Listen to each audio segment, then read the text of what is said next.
xin lên đi đến xin in su xin tình cô dòng leo ahana lơ Krista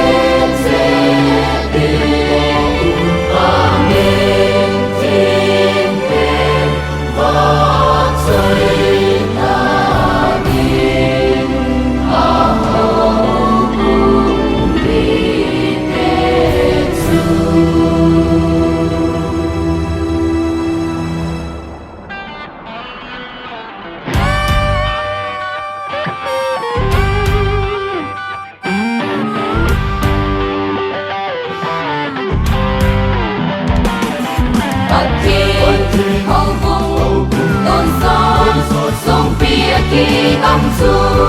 bậc cai trên nó hi bậc thi hậu cung tôn son sông phía kỳ âm su bậc cai trên nó hi kỳ phung khana tông mi te su ta sắp him nei lo vi man manan vào tai sinh đây trong gì nghe a hô mùng mi te su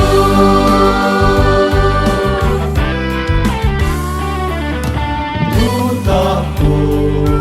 le ki nga na Krista mo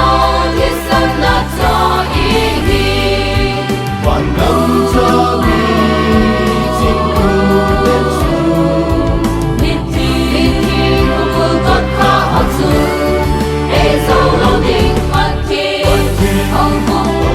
don son song pi ki am su bậc cai trên nó hi bậc thi hậu cung tôn son song pi ki am su bậc cai trên nó hi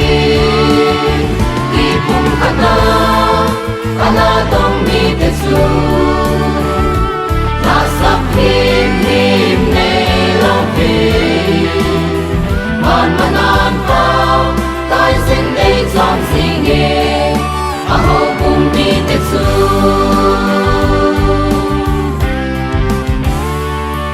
bậc thiên hậu bung tôn son song pi ki ngam chu bậc cai trên na hi